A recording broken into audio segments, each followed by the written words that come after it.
Mga ka-confess, bago natin simulan ng wild at nakakapanabik na kwento ngayong araw, nais ko muna kayong imbitahan na mag-subscribe sa YouTube channel ng Tagalog Wild Confession. Dito, hatid namin ang maiinit, mabibigat at makabuluhang mga kwentong siguradong tatama sa damdamin. Paalala lang po, ang lahat ng kwentong maririnig ninyo ay pawang katang-isip lamang at ginawa para magbigay aliw at aral. Anumang pagkakatulad sa tunay na tao o pangyayari ay hindi sinasadya. At ngayon, mga ka-confess, ihanda nyo na ang sarili ninyo dahil isa na namang nakakaintriga at kapanapanabik na Tagalog Wild Confession ang inyong mapapakinggan. Simulan na natin. Dear Ate J, itago mo na lamang ako sa pangalang Nadine. Sabi nila, ang pinakamasarap na pakiramdam sa mundo ay ang magkaroon ng taong ituturing mong kapatid kahit hindi kayo magkadugo. Yung taong alam ang bawat dumi ng kuko mo, ang bawat hikbi mo sa madaling araw, at ang bawat lalaking nagpatibok ng puso mo. Para sa akin, ang taong yon ay si Barbie. Magkabata kami ni Barbie. Sabay kaming lumaki sa masikip ngunit masayang kalsada ng Maynila. Mula sa paglalaro ng piko, hanggang sa sabay na pagpasok sa kolehiyo, hanggang sa pagharap sa realidad ng pagtatrabaho rito sa magulong lungsod, siya ang sandigan ko. Wala kaming itinago sa isa't isa. Oh, yun ang akala ko. Nagsimula ang lahat ilang taon na ang nakalilipas nang makilala ko si Daniel. Si Daniel ang unang lalaking nagparamdam sa akin na special ako. Matangkad, malalim ang boses, at may mga matang tila nangungusap tuwing nakatingin sa akin. Siyempre, bilang best friend, si Barbie ang unang nakaalam. Siya ang kasama ko nung unang beses kaming nag-date ni Daniel sa isang coffee shop sa Taft. Siya rin ang tagapayo ko tuwing nag-aaway kami. Nads, intindihin mo na lang. Baka pagod lang sa trabaho. Laging sabi ni Barbie noon habang hinahaplos ang likod ko habang umiiyak ako dahil hindi ako sinipot ni Daniel sa aming anniversary. Sa loob ng 2 taon na naging kami ni Daniel, naging bahagi na rin siya ng buhay ni Barbie. Minsan, kapag wala ako, sila ang magkasama dahil pareho silang mahilig sa mga online games. Hindi ako naghinala. Bakit ako maghihinala? Si Barbie yan eh. Ang babaeng nangako sa akin na hinding-hindi ako sasaktan. Pero dumating ang araw na bigla na lang nakipag-break sa akin si Daniel. Walang malinaw na dahilan. Sabi niya, "It's not you, it's me." Gasgas na linya. Diba Ate J? Sobrang durog ang puso ko noon. Para akong pinagsakluban ng langit at lupa. At sino ang takbuhan ko? Sino pa? Kundi si Barbie. Hayaan mo na siya, Nads. Hindi kanya deserve. Marami pa namang iba dyan sa Manila. Sabi ni Barbie habang pinupunasan ang mga luha ko. Ramdam na ramdam ko ang malasakit niya noon. Akala ko, siya ang kakampi ko laban sa panloloko ni Daniel. Lumipas ang 1 taon. Sinubukan kong mag-move on. Unti-unti kong binuo ang sarili ko. Hanggang sa isang gabi, nagkaroon kami ng reunion ng mga kaibigan namin sa isang bar sa Makati. Masaya ang lahat, kantahan, inuman. Pero napansin kong wala si Barbie. Sabi niya, may sakit siya at kailangang magpahinga. Dahil sa sobrang pag-aalala, kahit medyo nakainom na ako, nagpa siya akong dumaan sa condo unit niya bago ako umuwi. Gusto ko siyang dalhan ng mainit na sopas at gamot. May spare key ako ng unit niya dahil nga mag-best friend kami. Pagbukas ko ng pinto, madilim ang sala. Pero may naririnig akong mahinang tawanan mula sa kwarto niya. Kinabahan ako. Akala ko ba may sakit siya? O baka naman may magnanakaw? Dahan-dahan akong lumapit sa pinto ng kwarto niya. Bahagyang nakabukas ito. At doon, Ate J, doon gumuho ang mundo ko sa pangalawang pagkakataon. Nakita ko ang pamilyar na likod ng isang lalaki. Nakaupo ito sa gilid ng kama habang si Barbie ay nakayakap sa kanya mula sa likuran. Ang lalaking iyon, kahit madilim, kahit anino lang ang kita ko, alam ko kung sino siya. Kabisado ko ang hubog ng kanyang balikat. Kabisado ko ang paraan ng pagtawa niya. Si Daniel iyon. Kailan ba natin sasabihin sa kanya? Narinig kong tanong ni Barbie sa isang boses na hindi ko kailanman narinig sa kanya. Malambing, mapangakit, at puno ng pagmamahal. "Wag muna," sagot ni Daniel habang hinaharap si Barbie at hinahalikan ito sa noo. "Alam mo namang sensitive si Nadine. Hayaan nating lumipas ang panahon. Ang mahalaga, tayo na. Matagal na nating itinatago to, di ba? Simula pa nung kayo pa ni Daniel noon, tayo na talaga ang magkasundo." Parang tumigil ang pag-ikot ng mundo ko. Nanigas ako sa kinatatayuan ko sa labas ng pinto. Ang mga salitang narinig ko ay parang mga kutsilyong paisa-isang sumasaksak sa puso ko. Ibig sabihin, habang umiiyak ako sa balikat ni Barbie noon dahil hindi ako sinisipot ni Daniel, sila na pala ang magkasama. Habang pinupunasan ni Barbie ang luha ko, siya pala ang dahilan kung bakit ako lumuluha. Nabitawan ko ang plastik ng sopas na dala ko. Lumikha ito ng ingay sa sahig. "Sino yan?" sigaw ni Daniel. Agad akong tumakbo palabas ng unit. Hindi ko alam kung saan ako pupunta. Basta ang alam ko, kailangan kong lumayo. Naririnig ko ang tawag ni Barbie mula sa likuran ko. Pero hindi ako lumingon. Takbo lang ako ng takbo hanggang sa marating ko ang lobby ng building. Sumakay ako ng taxi at doon na ako humagulgol.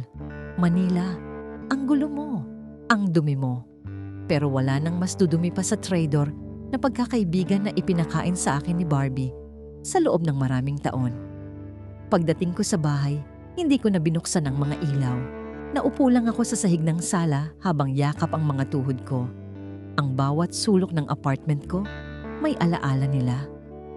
Yung sofa, kung saan kami laging nagmo-movie marathon ni Barbie, at yung dining table kung saan ilang beses kaming nag-dinner ni Daniel noong kami pa.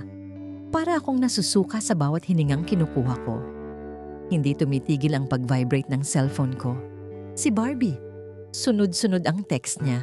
"Nads, please mag-usap tayo. Hindi yun ang iniisip mo. Nadine, nasaan ka? Huwag kang gagawa ng kung ano. Please, let me explain."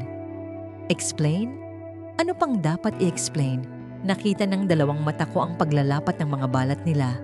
Narinig ng dalawang tainga ko ang pag-amin nilang matagal na silang magkasabwat sa pagdurog sa akin. Ang sakit, Ate J, ay hindi lang dahil nawala ang lalaking minahal ko. Ang mas masakit ay ang katotohanang ang taong pinagkatiwalaan ko ng buhay ko ang siyang may hawak ng patalim na nakasaksak sa likod ko. Kinabukasan, hindi ako pumasok sa trabaho. Wala akong lakas. Pero hindi rin ako hinayaan ng tadhana na manahimik. Bandang 10:00 ng umaga, narinig ko ang malakas na katok sa pinto.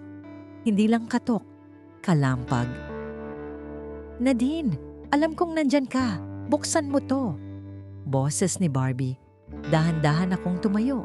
Pinunasan ko ang nanunuyot kong mga mata at humarap sa salamin.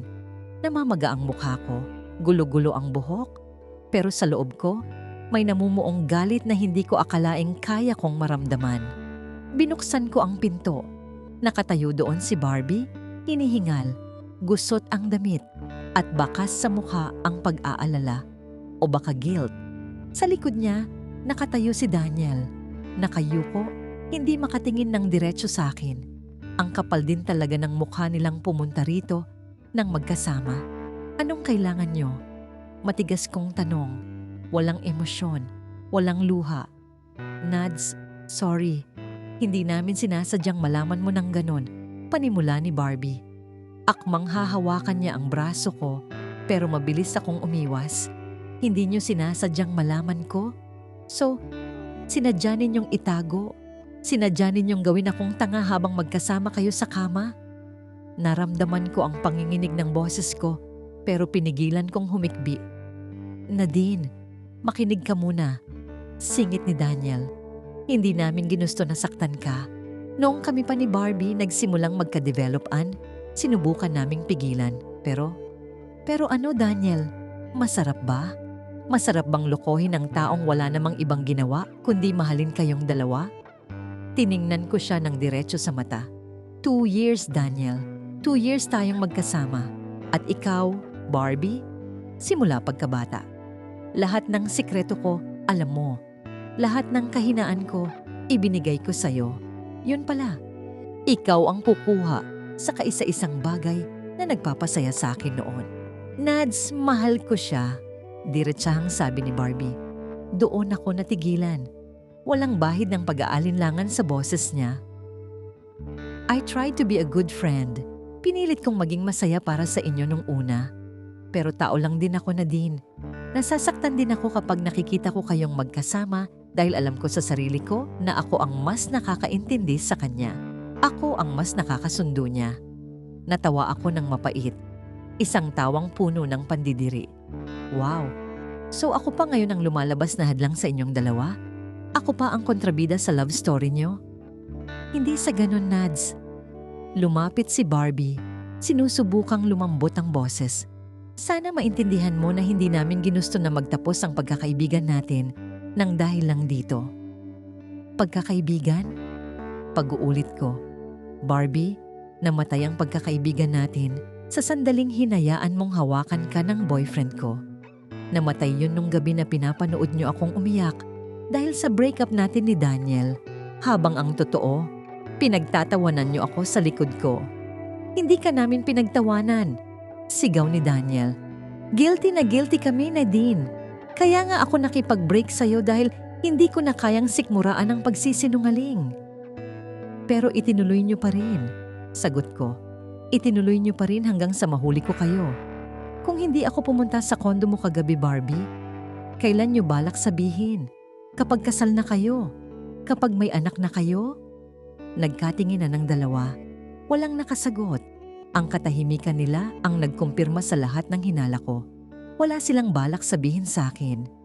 Plano nilang hayaan akong mamuhay sa kasinungalingan habang sila ay bumubuo ng sarili nilang mundo sa ibabaw ng mga pira-pirasong bahagi ng puso ko. Umalis na kayo. Mahinahon pero mariing utos ko. Nadine, please, pagmamakaawa ni Barbie. Sabi ko umalis na kayo. Hiyaw ko na naging sanhi ng paglabas ng ilang kapitbahay namin sa Manila. Huwag na kayong magpapakita sa akin kahit kailan. Ibinibigay ko na sa inyo ang isa't isa. Bagay kayo. Isang traidor at isang manloloko. Magsama kayo sa impyernong ginawa nyo. Padabog kong isinarado ang pinto at doon na ako tuluyang gumuho. Napasandal ako sa kahoy na pinto at dahan-dahang napaupo sa sahig. Narinig ko pa ang ilang tawag nila sa pangalan ko mula sa labas, ang ilang katok, hanggang sa unti-unti nang humupa ang ingay at narinig ko ang papalayong mga yabag nila. Mag-isa na naman ako. Pero sa pagkakataong ito, alam ko na ang totoo. At ang katotohanan, gaano man kasakit, ay ang magpapalaya sa akin mula sa mga taong akala ko ay tahanan ko. Lumipas ang ilang linggo. Sinubukan kong ibaling ang atensyon ko sa trabaho. Pero maliit lang ang mundo, lalo na rito sa Maynila. Isang hapon, habang naglalakad ako sa mall para kumain ng mag-isa, nakita ko silang dalawa sa isang butik. Masaya silang namimili ng damit. Si Daniel, nakayakap sa bewang ni Barbie, habang tumatawa sila sa isang bagay na tinitingnan nila sa phone. Parang bumalik lahat ng hapdi. Pero sa halip na tumakbo at umiyak, nanatili akong nakatayo. Pinanood ko sila mula sa malayo. Nakita ko kung paano hinalikan ni Daniel ang pisngi ni Barbie. Isang halik na dati ay para sa akin lang. Doon ko napagtanto.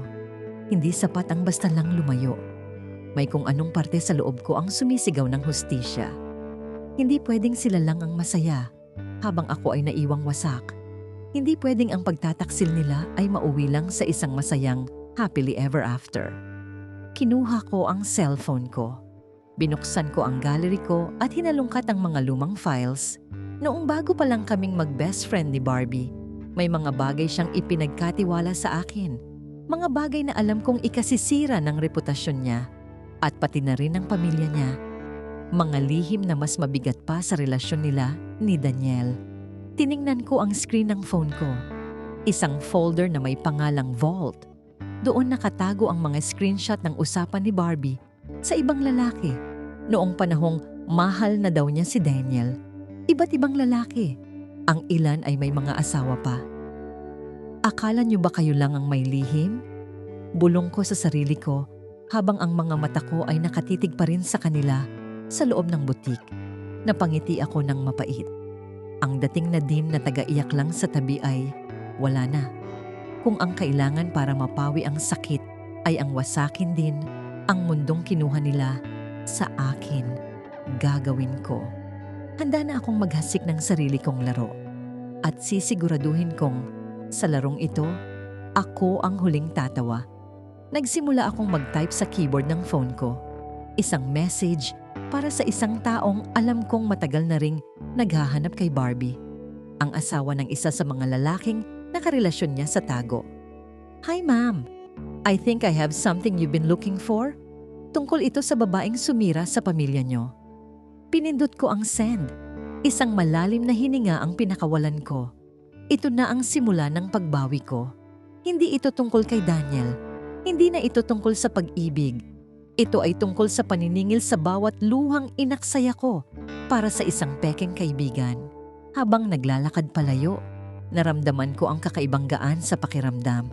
Ang Manila na dati ay parang kulungan, ngayon ay parang isang malaking entablado kung saan ako ang magdidikta ng susunod na eksena.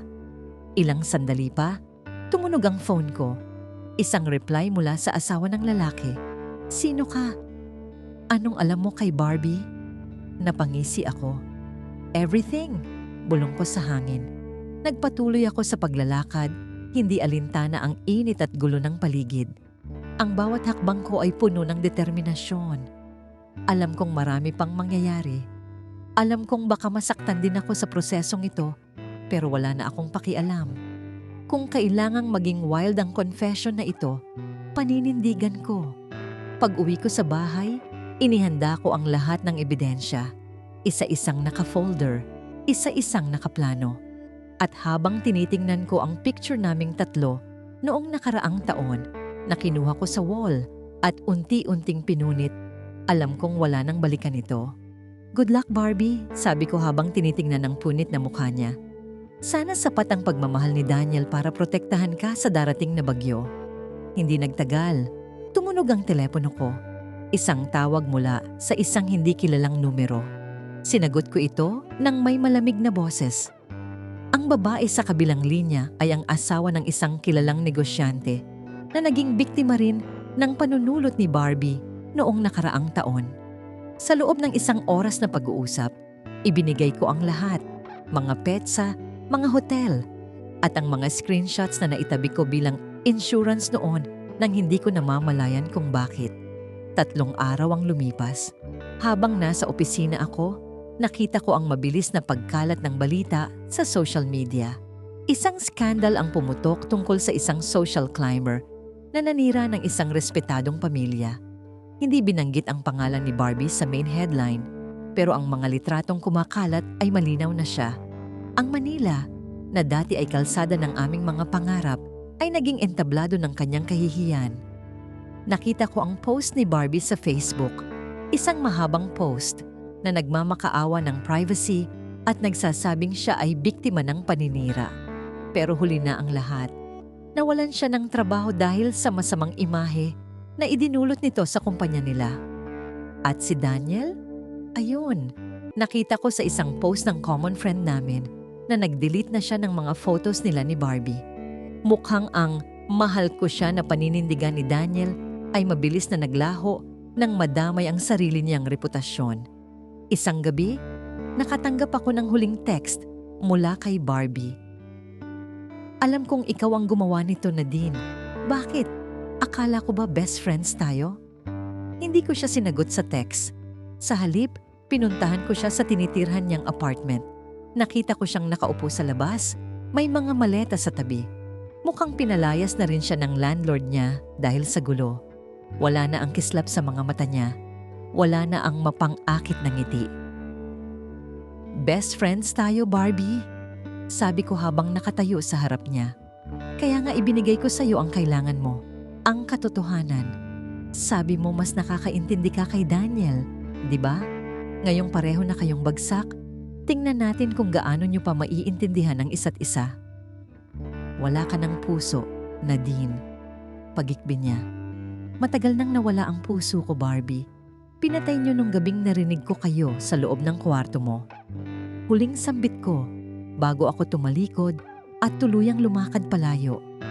Habang naglalakad ako sa ilalim ng mga ilaw ng Maynila, naramdaman ko ang tunay na kapayapaan. Hindi ito ang masayang pagtatapos na inaasahan ko noong bata pa kami, pero ito ang pagtatapos na nararapat. Ang sakit ay hindi basta-basta mawawala, pero ang mahalaga, wala na akong bitbit na kasinungalingan. Minsan, ang kailangan mo lang gawin ay bitawan ang mga taong akala mo ay bahagi ng buhay mo para mahanap mo ang sarili mo na matagal mo nang nakalimutan. At yan ang kwento ni Nadine, mga ka-confess. At diyan na nagtatapos ang ating kwento para sa araw na ito. Isang kwentong puno ng aral tungkol sa katapatan, pagtitiwala, at ang pait ng pagtataksil sa loob ng isang pagkakaibigan. Maraming salamat sa inyong walang sawang pakikinig at pagsama sa amin sa bawat emosyong hatid ng ating mga kwento rito sa Tagalog Wild Confession. Sana ay may napulot kayong aral na ang tunay na pagkakaibigan ay hindi nasusukat sa haba ng panahon, kundi sa lalim ng katapatan sa isa't isa. Hanggang sa susunod nating kwentong Tagalog Wild Confession, huwag niyo pong kalimutang mag-subscribe dito sa aming YouTube channel at i-click ang notification bell para lagi kayong updated sa mga bago nating uploads. I-follow nyo na rin ang aming Facebook page na Tagalog Wild Confession para sa iba pang mga kwento at updates. Muli maraming salamat, mga ka-confess. Ingat po kayong lahat at hanggang sa muli.